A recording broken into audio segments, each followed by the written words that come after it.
দিল্লিতে বিস্ফোরণ হলো। আমি বলেছি যদি প্রমাণ হয় মুসলিমরা করেছে, অন্য সম্প্রদায় করলে আমি কিছু বলতে পারবো না। এর আগে মালগাঁও বিস্ফোরণ হয়েছে, এর আগে আজমির বিস্ফোরণ হয়েছে। সব অমুসলিমদের নাম, প্রথমে তারা মুসলিম নামগুলোকে নিয়ে আসে, পরে অমুসলিমদের নাম বের হয়ে আসে। এই অল্প কিছুদিনের মধ্যে অনেকগুলো মন্দিরের আঘাত হয়েছে, মন্দিরের দিয়ে মূর্তি ভেঙে দিয়েছে। এই পশ্চিমবঙ্গে ঘটেছে। ভাই আমার, মন্দিরে গিয়ে আই লাভ মুহাম্মদ সাল্লাল্লাহু আলাইহি ওয়াসাল্লাম মন্দিরের দেওয়ালে লিখে দিয়েছে।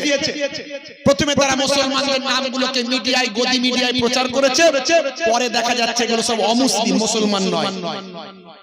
আমার কাছে অনেক রিপোর্ট আছে, এইরকম অনেক নাম আমি আপনাকে দেখাতে পারি যাদের কোনো বিস্ফোরণে, কোনো ঝুট ঝামেলায় প্রথমে তাদের ভাই আমার তাদেরকে অ্যারেস্ট করা হয়েছে, দোষী সাব্যস্ত করা হয়েছে, কিন্তু 5 বছর 10 বছর পর মিডিয়ায় যখন প্রকাশ হচ্ছে ছোট করে লেখা যে এই মানুষগুলো নির্দোষ, এরা দোষী নয়, এরা অনেক প্রমাণ আছে। বড় দুঃখ করে কথাটা বলছি, আবারও বলছি, অন ক্যামেরা দিল্লি বিস্ফোরণে যে মানুষগুলোর নাম এসেছে, সে ডাক্তার হোক আর ইঞ্জিনিয়ার হোক, যত বড় যাই হোক, যদি প্রমাণ হয়, আমরা প্রত্যেকটা মুসলমান মনে করি যে মুসলমান, প্রকৃত যে মুসলমান হবে সে অপরাধ করতে পারে না, সে আতঙ্কবাদী হতে পারে না, সে নিরীহ মানুষকে হত্যা করতে পারে না। কারণ ইসলামে বলা হয়েছে একজন নিরীহ মানুষকে হত্যা করা মানব জাতি হত্যা করার সমান, আর একজন নিরীহ মানুষকে রক্ষা করা মানব জাতিকে রক্ষা করার সমান। সেই ধর্মের মানুষ যদি মানুষ হত্যা করে, তার শাস্তি কত বড় আমরা ঘোষণা করছি যদি প্রমাণ হয়। তবে হ্যাঁ, আবার বলছি, আগে প্রমাণ করতে হবে। ওই গদি মিডিয়ার কথা আমরা বিশ্বাস করি না।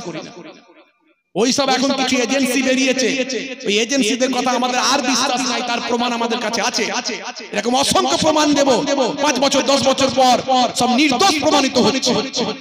এখন আমরা সংবিধানের উপর ভরসা রাখি, এখন আমরা সুপ্রিম কোর্টের উপর বিশ্বাস রাখি যে সর্বোচ্চ রায় আমাদের জন্য এখনো দেয়। এখনো মিস্টার গাভায়ের মতো মহামান্য বিচারপতি আছে যিনি ন্যায্য কথা বলেন বলে তাকে জুতো খেতে হয়েছে, তাকে জুতো মারা হয়েছে, জুতো ছোড়া হয়েছে। আপনারা জানেন? তাই আমরা আজও বলি অন ক্যামেরা, যদি প্রমাণ হয় যে মুসলমান এই বিস্ফোরণ ঘটিয়েছে, অন ক্যামেরা বলছি এত মানুষের সামনে, এটা আমার একার কথা নয়, মুসলিমদের সবাইয়ের কথা, রাস্তায় দাঁড় করিয়ে লক্ষ লক্ষ মানুষের সামনে গুলি করে হত্যা করো, আমাদের কিচ্ছু মনে হবে না। আমরা বরং আনন্দে ভুলি দেব যে হ্যাঁ, একটা মুসলিম নামের কলঙ্ক, আপদ বিপদ কেটে গেল, একটা মুসলিম নামের কলঙ্ক পৃথিবী থেকে দূরে চলে গেল, একটা মুসলিম নামের কলঙ্ক ধ্বংস হয়ে গেল, আমরা খুশি হলাম। কই এই রকম জোর গলায় তোমাদেরকেও বলে দিই, সাধী প্রজ্ঞা মালগাঁও বিস্ফোরণে ধরা পড়েছে পরবর্তীকালে। মনে দিক গুজরাটে বিলকিস বানুর ধর্ষণকারী, গণধর্ষণে জড়িত, যাদেরকে দীর্ঘদিন পরে দোষী সাব্যস্ত হলো, প্রমাণ হলো, দীর্ঘদিন জেল খাটলো, তাদেরকে জেল থেকে বের করে আবার ফুলের মালা দিয়ে বরণ টরণ করলো। লজ্জা লাগে না কথা বলতে? মুসলমানদের সম্পর্কে কথা বললে 10 বার চিন্তা করে বলবে, কারণ ইসলাম সম্পর্কে তোমাকে জানতে হবে। এই লড়াইটা গণতন্ত্র বাঁচানোর লড়াই, এই লড়াইটা সংবিধান রক্ষার লড়াই, এটা হিন্দু মুসলমানের লড়াই নয়, এটা খ্রিস্টান জৈন বৌদ্ধের লড়াই নয়। লক্ষ লক্ষ কোটি কোটি হিন্দু ভাইরা তারাও সংবিধান বাঁচানোর জন্য কাঁধে কাঁধ দিয়ে আমাদের সঙ্গে লড়াই করছেন, তারা বক্তব্য দিচ্ছেন, কত মানুষ অত্যাচারিত হচ্ছেন। মহামান্য বিচারপতিকে জুতো ছোড়া হয়েছে, কারণ তিনি সংবিধানকে বাঁচানোর চেষ্টা করছেন। ভাইরা আমার, পরিস্থিতি খুব খারাপ জায়গায় দাঁড়িয়ে আছে। তাই বলি, বাঁচাতে পারেন একমাত্র কে? যারা বলেন কে? আল্লাহ বাঁচাতে পারেন। হে মুসলমান, আর কতদিন আমি এই দলের লোক ওই দলের লোক করবেন? আর কতদিন করবেন? এটা ফুরফুরা শরীফ সিলসিলার মানুষ, এটা তাবলীগদের মানুষ, এটা দেওবন্দীদের মানুষ, এটা বেরলভীদের, এটা আহলে হাদিসদের, এটা মুফতি সাহেবের লোক, এটা ভাইজানের লোক, এটা আইএসএফ এর লোক, এটা তৃণমূলের মুসলমান, এটা সিপিএম এর মুসলমান। আর কতদিন করবেন এগুলো?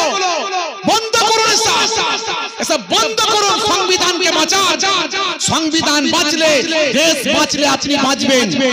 ফের না হলে পরে দেশ টেস ঠিক হয়ে গেলে আবার একটু আমি করবেন, অসুবিধা নাই। তার আগে পর্যন্ত সব বন্ধ করুন। আমি অনুরোধ করব, যা পরিস্থিতি চলছে, কিছু মানুষ আমরা কিছুই বুঝি না, জানি না। বেশিরভাগ আমাদের মুসলিমদের মধ্যে শিক্ষার হারটা অনেকটা এখনো কম আছে, তবে আগের থেকে আলহামদুলিল্লাহ অনেক বেড়েছে। এখন অনেক আমাদের গ্রামের ছেলেরা, যুবকেরা অনেক কনসাস। প্রত্যেককে শিক্ষিত হতে হবে, প্রত্যেককে কম্পালসারি শিক্ষিত হতে হবে।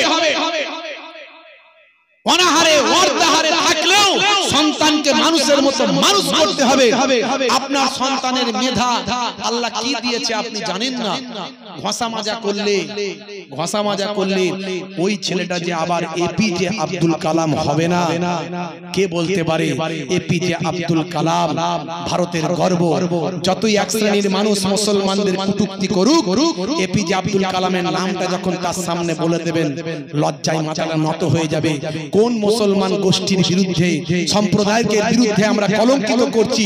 কোন মুসলমানদের বিরুদ্ধে আমরা সামগ্রিক মুসলমানকে নিন্দা করছি? এপিজে আব্দুল কালাম যদি না থাকতো,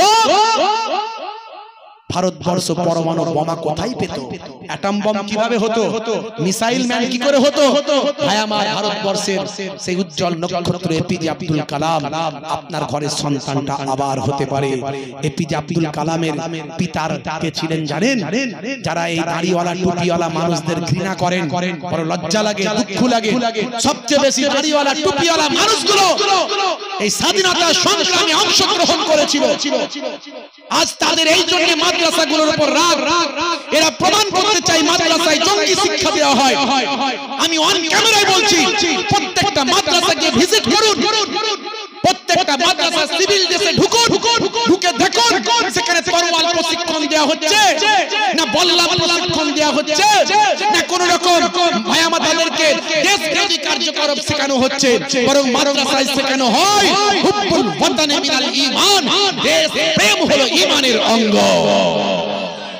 এপিজে আব্দুল কালামের পিতা ছিলেন একজন ইমাম সাহেব। ইমাম সাহেবের সন্তান এপিজে আব্দুল কালাম। স্বাধীন ভারতের প্রথম শিক্ষামন্ত্রী মাওলানা আবুল কালাম আজাদ, তিনি একজন মাদ্রাসার ছাত্র। ভাইরা আমার, স্বাধীনতা সংগ্রামে সবচেয়ে বেশি মাদ্রাসার ছেলেরা আগে আন্দোলনের জন্য তারা এগিয়ে এসেছে, কারণ তাদের ভিতরে এই ধারণা তৈরি আছে যে এই দেশকে রক্ষার জন্য যদি আমরা মরে যাই আমরা হব শহীদ, আর যদি বাঁচি আমরা হব গাজী। এই চেতনা মাদ্রাসার ছাত্রদের মধ্যে আছে। এই জন্য যারা স্বাধীনতা সংগ্রামের সময় ইংরেজদের তোলা চেপেছিল, ইংরেজদের পা চেপেছিল, তারা ভালো করেই জানে এই মাদ্রাসার ছাত্ররাই সবচেয়ে ইংরেজদের বড় শত্রু ছিল। তাই এই মাদ্রাসাগুলোকে আগে শেষ না করতে পারলে ওরাই আমাদের বড় শত্রু হবে, বুঝতে পারছেন? এই জন্য মাদ্রাসাগুলোকে শেষ করার চক্রান্ত করে যাচ্ছে বিভিন্ন জায়গা থেকে, আপনারা দেখতে পাচ্ছেন। তবে ভয় পাওয়ার কিছু কারণ নাই, চিন্তা করার কিছু কারণ নাই। মুদ্দাই वो बुरा चाहे तो क्या होता है, मुद्दाई लाखों बुरा चाहे तो क्या होता है, वही होता है जो मंजूर खुदा होता है। भाईरा আমার তরুণ যুবক, হে যুবকেরা, হে আমার বন্ধুরা, শুনে রেখে দিন বাবা, জেনে রেখে দেন। আল্লাহ বললেন বান্দারে এত কিছু নিয়ামত তোমাকে দিয়েছি। অনেক কথা আমি বলি, বেশি কথা আমি আজকে বলবো না। এই এত কিছু নিয়ামত সব কিছু তোমাকে দিলাম, তোমার জন্যই সব কিছু সৃষ্টি করলাম। একবার ভাবো তো দেখি বান্দা, হে দুনিয়ার মানুষ শুনে রেখে দেন, এই বায়ু থেকে যেটা আমরা গ্রহণ করছি তার নাম কি? তার নাম হলো অক্সিজেন। কথা ঠিক না ভুল? মানুষ অক্সিজেন নিচ্ছে আর কার্বন ডাই অক্সাইড ছাড়ছে, তাই তো নাকি? কি জি? হ্যাঁ, মানুষ অক্সিজেন নিচ্ছে, কার্বন ডাই অক্সাইড ছাড়ছে। ভাইরা আমার, আর গাছ সালোক সংশ্লেষ প্রক্রিয়ায় কার্বন ডাই অক্সাইড কি করছে ভাই আমার, অক্সিজেন তৈরি করে ছেড়ে দিচ্ছে, কার্বন ডাই অক্সাইড গ্রহণ করে নিচ্ছে। এই যে সিস্টেম রোটেশনালি চলছে বন্ধুরা আমার, তরুণ যুবকেরা আমার, এই বায়ুতে সবচেয়ে বেশি যে গ্যাসটা থাকে সেই গ্যাসটা কি গ্যাস বলেন তো? বিজ্ঞানের ছেলে কারা আছে বলেন তো? সায়েন্সের ছেলে সবচেয়ে বেশি, বাচ্চা ছেলেরাও পারবে, আমরা ছোটবেলায় পড়েছি, এখনো মনে আছে। বলো না, বায়ুতে সবচেয়ে বেশি কি গ্যাস থাকে, কোন গ্যাস থাকে বলেন? Nitrogen. Very good, nitrogen gas সবচেয়ে বেশি থাকে। তার সঙ্গে সব মিক্সড হয়ে আছে, হাইড্রোজেন আছে, কার্বন ডাই অক্সাইড আছে, আপনার হিলিয়াম আছে, আপনার কি বলে অক্সিজেন আছে, সব আছে। এই সব গ্যাসের ভিতর থেকে সবচেয়ে বেশি থাকে নাইট্রোজেন। অথচ আমরা নাইট্রোজেনটা না নিয়ে আমাদের এমন আল্লাহ ফিল্টার বানিয়েছে যে আমরা সেখান থেকে বাছাই করে অক্সিজেনটা ঢোকাচ্ছি। কুদরত কে দিয়েছে? যারা বলেন এ কি তৈরি করতে পারবে?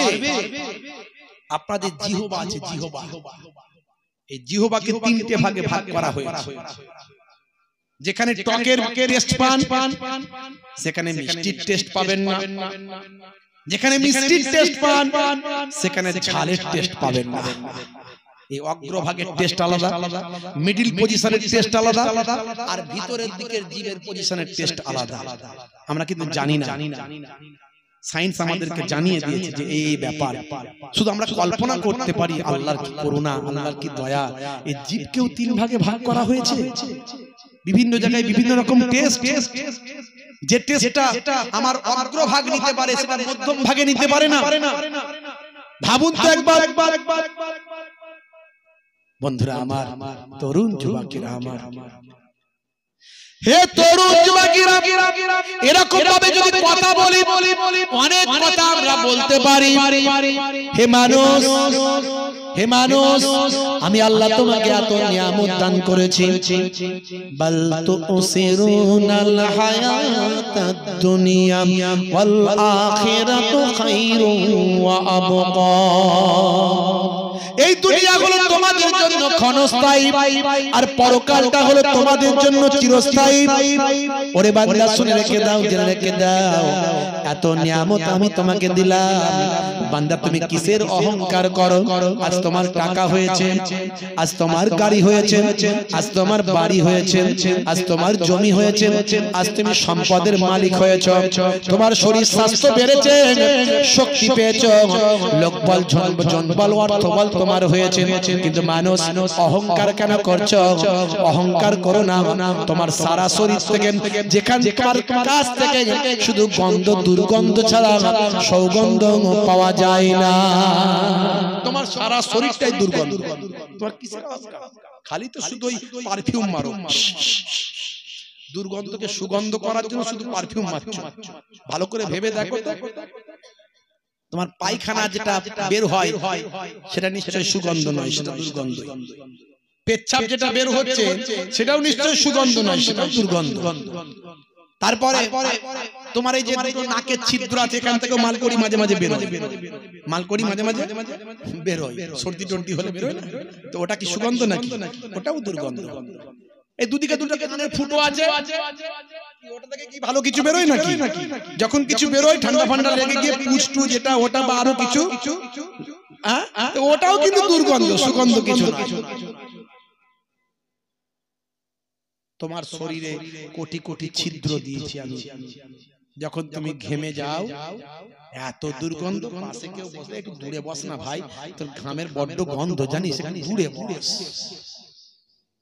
হে মানুষ, কিসের অহংকার, কিসের বড়াই, কিসের টাকা দেখাচ্ছ, কিসের ক্ষমতা দেখাচ্ছ, কিসের শক্তি দেখাচ্ছ? সারা শরীর শুধু গন্ধ আর গন্ধ। হে তরুণ যুবকেরা, আল্লাহ বললেন বান্দারে আমি তোমাকে সবকিছু দিয়েছি, এত কিছু নিয়ামতের হকদার করেছি বান্দা। তোমাকে আমি পথ হারা ছিলে তোমাকে পথ দেখিয়েছি, তোমাকে আমি মেধা দিয়েছি, বুদ্ধি দিয়েছি, জ্ঞান দিয়েছি, পৃথিবীর শ্রেষ্ঠ জীবে পরিণত করেছি। লাকাদ কাররামনা বানি আদম, আদমের আওলাদকে আমি আল্লাহ উচ্চ মর্যাদা উচ্চ সম্মান দান করেছি।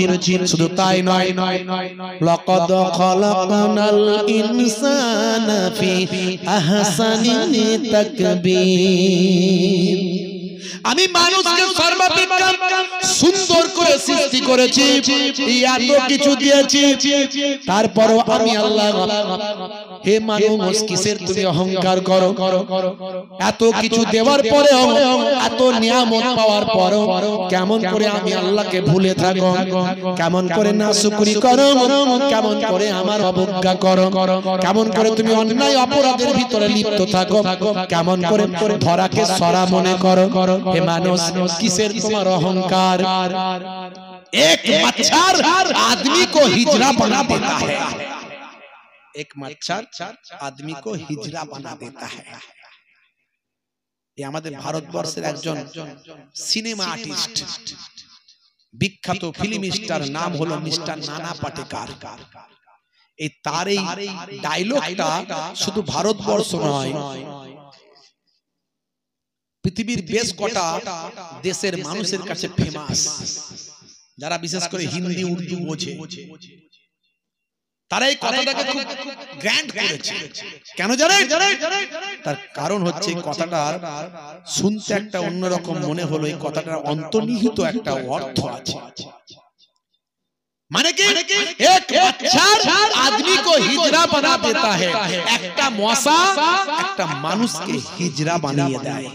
তুমি যত বড়ই কোটিপতি হও, বিরাট শক্তিশালী, ক্ষমতাশালী, হিম্মতওয়ালা, ধনওয়ালা, বলওয়ালা, যদি মশা তোমার সামনে বব করে তখনই তুমি কি করো?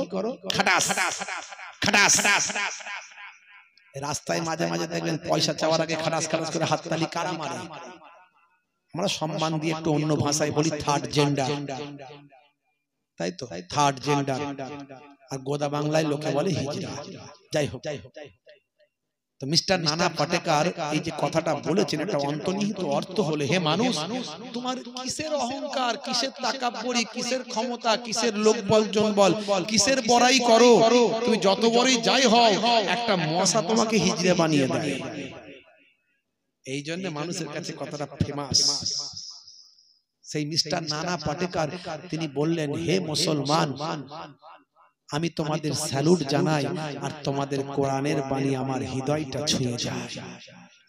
ইসলাম কি শিখিয়েছে? আমার কাছে নিউজ আছে, বাজে কথা বলার লোক আমি নয়, যেটা জানি না সেটা বলবো না, সব জানতা মহাপণ্ডিত আমি নয়, যেটা করি না সেটাও বলি না। জি হ্যাঁ, বিরাট কিছু আমার এডুকেশন, শিক্ষা দীক্ষা সেটা আমার নয়।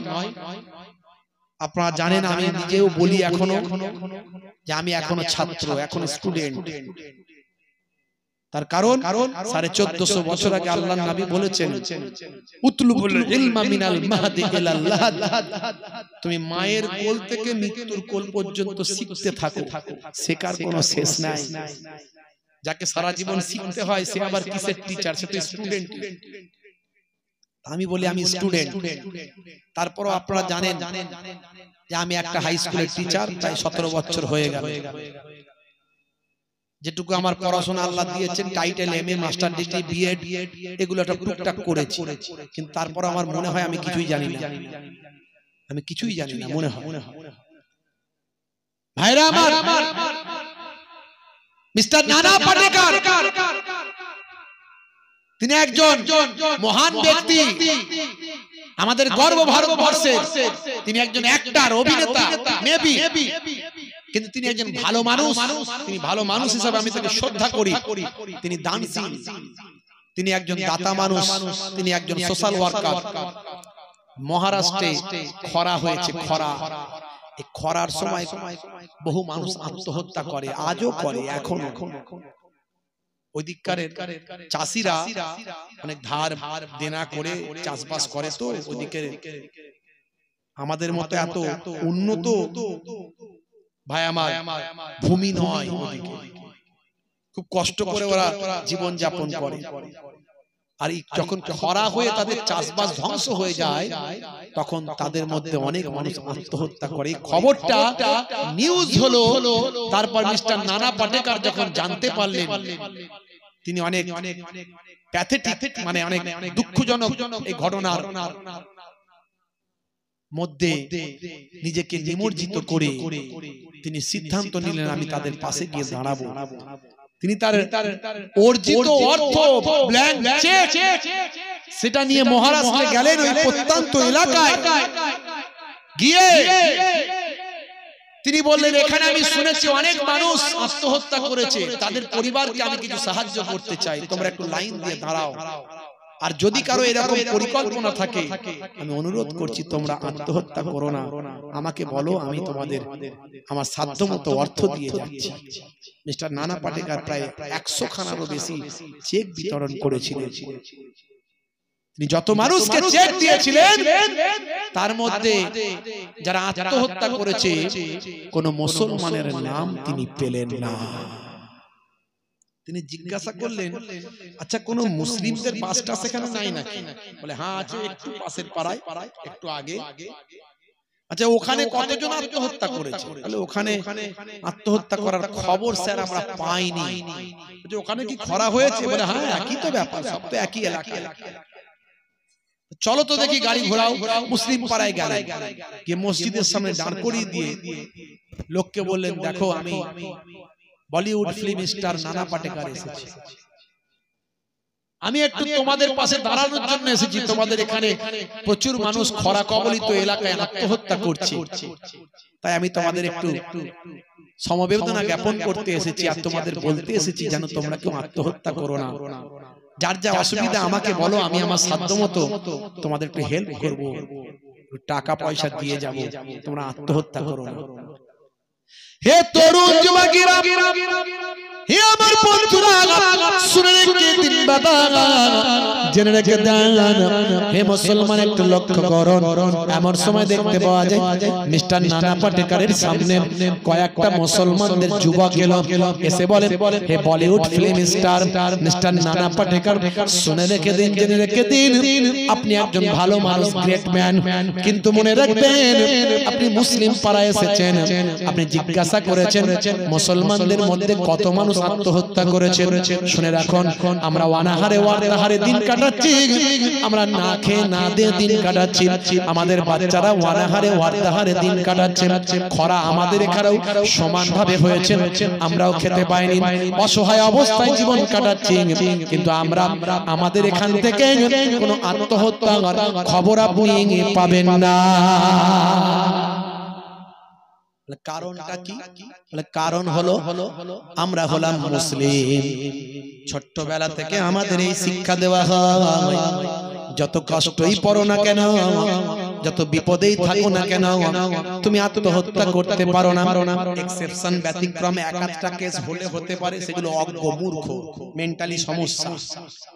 হে তরুণ যুবকেরা, ইসলামে বলা হয়েছে, হে মিস্টার নানা পাটেকর, আমাদের কোরআন হাদিসে জানিয়ে দেওয়া হয়েছে, যত কষ্টই পড়ো না কেন আত্মহত্যা করতে পারো না। আত্মহত্যা করা মহাপাপ, আর যে বান্দা আত্মহত্যা করবে সে জাহান্নামে আগুনে চিরনিমগ্ন থাকবে। এর জন্য আমরা আত্মহত্যা করি না, যত কষ্টই হোক না কেন আমরা আত্মহত্যা থেকে দূরে থাকি, আত্মহত্যা আমরা করি না। এ কথা শোনার পর মিস্টার নানা পাটেকর বললেন, হে মুসলমান ভাইরা, তোমাদের কথা শুনে আমার বড় ভালো লাগলো, আমি তোমাদের স্যালুট জানাই, আর তোমাদের কোরআনের বাণী আমার হৃদয়টা ছুঁয়ে যায়। জোরে হবে না ভাইরা আমার, তরুণ যুবকেরা, মুরব্বিয়ানেরা আমার, মুসলমান ইসলাম আপনাকে আমাকে কত সুন্দর গাইডলাইন দিয়েছে, কিন্তু দুর্ভাগ্য আমরা নিতে পারিনি। আমাদের মধ্যে কিছু খারাপ মানুষ আছে, তারা ইসলামের বড় ক্ষতি করে দিচ্ছে। আর ওদিকে আমেরিকা, ব্রিটেন পাশ্চাত্যে যারা দাদা দেশ তারা ইসলাম ধর্মকে নিয়ে খুব ভয়ের মধ্যে আছে। তার কারণ কি? তারা সমীক্ষা করে দেখছে 2050 সালের ভিতরে পৃথিবীর 1 নম্বরে এখন আছে নাসারাদের ধর্ম। নাসারা তারা দেখছে পৃথিবীর 1 নম্বরে যাবে ইসলাম ধর্মের ফলোয়ার্স, প্রফেট মুহাম্মদুর রাসূলুল্লাহর শিষ্য পৃথিবীতে 1 নম্বরে থাকবে 2050 সালের ভিতরে। আচ্ছা ভাই, এতে অসুবিধার কি আছে? কাউকে কারো ভালো লাগলে তার শিষ্য হতেই পারে। আমিও তো মাদার টেরেসাকে ভালোবাসি, অন টাইপ অফ আমি তার মাদার টেরেসার শিষ্য আপনি বলতে পারেন। তার লেখাগুলো পড়ি, তার আদর্শগুলো অনুসরণ করি, তে তো অসুবিধা কি আছে? আমি স্বামী বিবেকানন্দ স্বামী বিবেকানন্দজির আমি শিষ্য। যদি বলেন কি করে, আমি তার লেখা পড়ি, তার আদর্শ আমার ভালো লাগে, কিছু কিছু যে আদর্শগুলো ভালো লাগে সেগুলো আমি গ্রহণ করি। স্বামী বিবেকানন্দজির বহু আদর্শ আছে যেগুলো আমার পছন্দ, আমি তো অন টাইপ অফ তার শিষ্য, তো অসুবিধা কি আছে?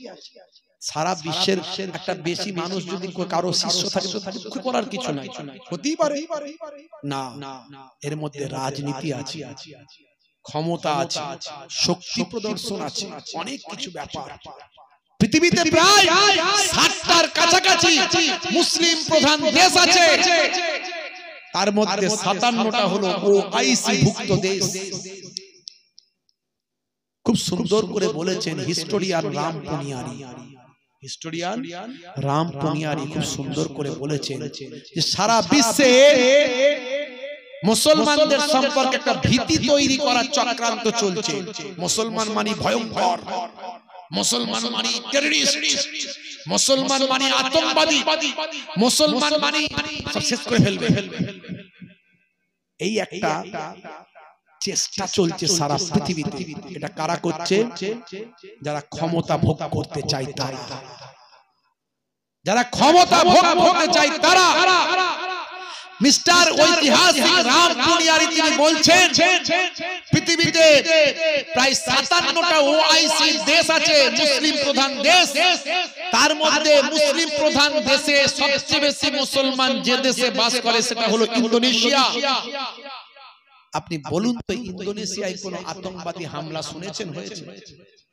কোন রকমের কোন বিস্ফোরণ, বোমা বিস্ফোরণ হয়েছে শুনেছেন? শোনেন। তার কারণ কি? সবচেয়ে বেশি মুসলমান সেখানে বাস করে। কয়েকটা দেশে আপনি শুনবেন যে বারবার বোমা বিস্ফোরণ হচ্ছে, আতঙ্কবাদী হামলা হচ্ছে, বহু মানুষ মারা যাচ্ছে। সেটা কোথায়? ওই মধ্যপ্রাচ্যের কতগুলো দেশ আপনি শুনবেন, ইরাক, ইরান, ফিলিস্তিন, লিবিয়া, সিরিয়া, ওই দিকটা, ওই সার্কেল বেশি শুনবেন। কেন? ঐতিহাসিক বলছেন ওই এলাকার মাটির তলায় সবচেয়ে বেশি খনিজ পদার্থ মহান স্রষ্টা দান করেছে। এখন এগুলোকে নিতে গেলে তো গন্ডগোল পাকাতে হবে, সাপ হয়ে কামড়াতে হবে আর ওজা হয়ে ঝাড়তে হবে।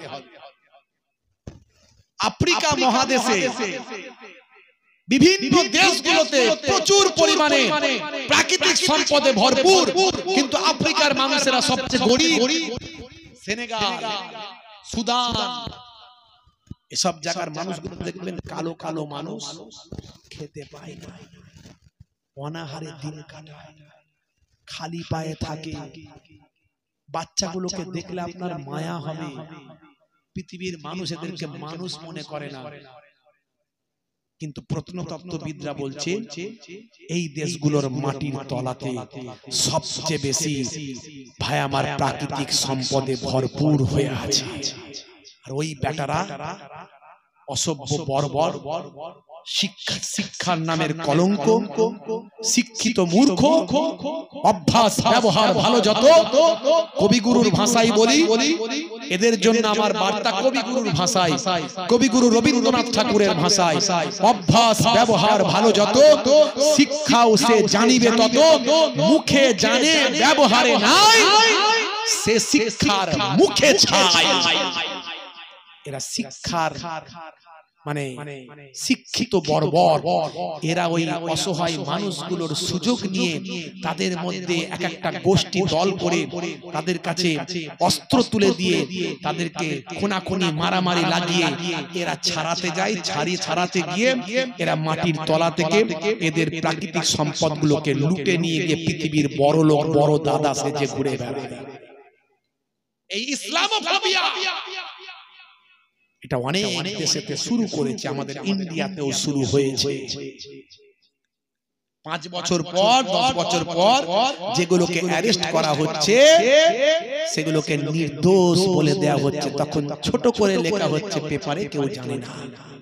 আর যখন ধরা হচ্ছে তখন রাত দিন 1 ঘন্টা ছাড়া 8 ঘন্টা ছাড়া নিউজ আসছে।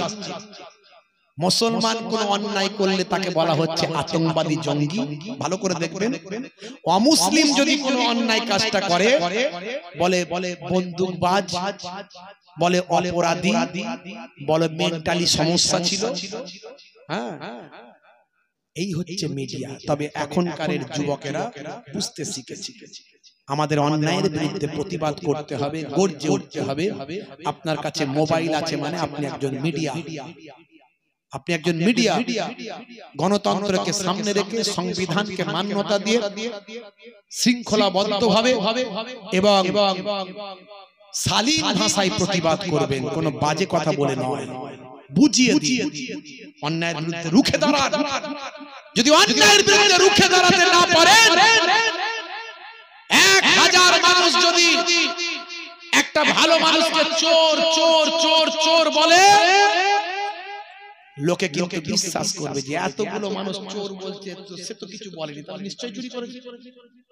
তাকেও রেডি করতে হবে, আমি চোর নয়, আমি চোর নয়, আমি চোর নয়, আমি চোর নয়। এই বলার জন্য যদি রেডি না করতে পারেন, একদিন চোর বলি প্রমাণিত হবে। শুধু তাই নয়, ছোট্ট থেকে আমরা হিন্দু মুসলিম খ্রিস্টান জৈন মিলেমিশে বড় হয়েছি। এতদিন পর্যন্ত আমরা এই হিন্দু মুসলিম কথা বলতে গেলে 10 বার চিন্তা করতাম, বললে আমাদের মনে কষ্ট হবে, এখানে জাতপাতের কথা আসছে কেন রে ভাই। এখন এটা অ্যাভেলেবল।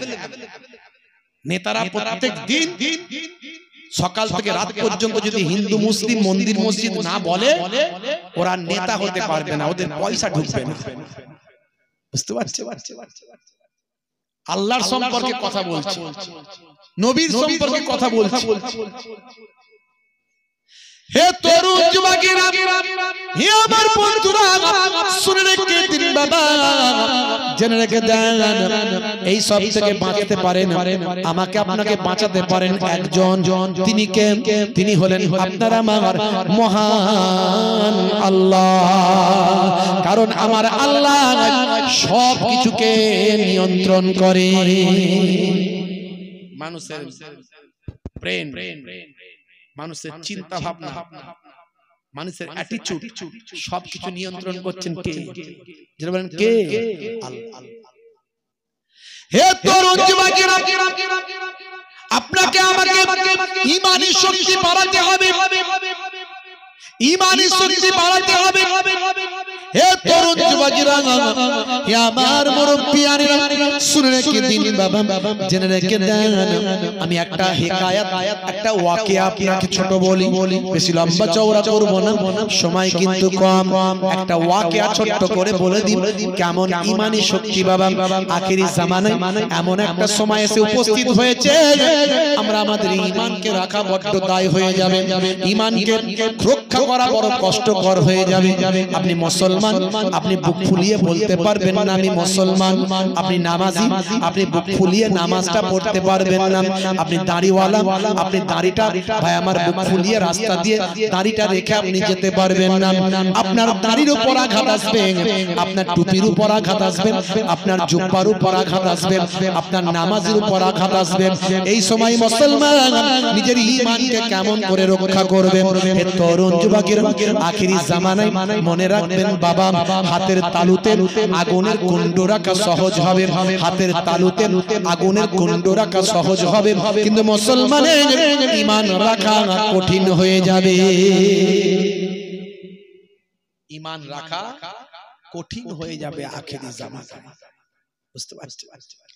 হে তরুণ যুবকেরা, আল্লাহর নবী বলেন, হে দুনিয়ার মানুষ শুনে রেখে দাও, চারিদিকে যখন ফিতনা ফাসাদ শুরু হয়ে যাবে, চারিদিকে যখন অশান্তি চলবে, ঝুট ঝামেলা চলবে, অন্যায় অত্যাচার পাপাচার লুকাচার মানুষ যখন লিপ্ত হয়ে থাকবে, সেই সময় চারিদিকে যখন বিপদ আপদ মুসিবত খুন খারাপি যখন চলবে, হে তরুণ যুবকেরা, মানুষ যখন ভীত সন্ত্রস্ত থাকবে, মানুষ যখন অন্যায় অত্যাচারে লিপ্ত হয়ে যাবে, হে তরুণ যুবকেরা, সেই সময় হে আমার উম্মত উম্মতিরা, তোমরা যদি আমি রাসূলের একটা সুন্নতকে ভালো করে আঁকড়ে ধরো, মান তামাসসাকা বিসুন্নতি ইনদা ফাসাদ উম্মতি ফালাহুল আজরু মিয়াতা শাহীদ, এই একটা সুন্নতকে যদি ভালো করে আঁকড়ে ধরতে পারো, আল্লাহর নবী বলেন, হে দুনিয়ার মানুষ শোনো, ওই একটা সুন্নতকে ভালো করে আঁকড়ে ধরার কারণে আমি রাসূল বলে দি বাবা,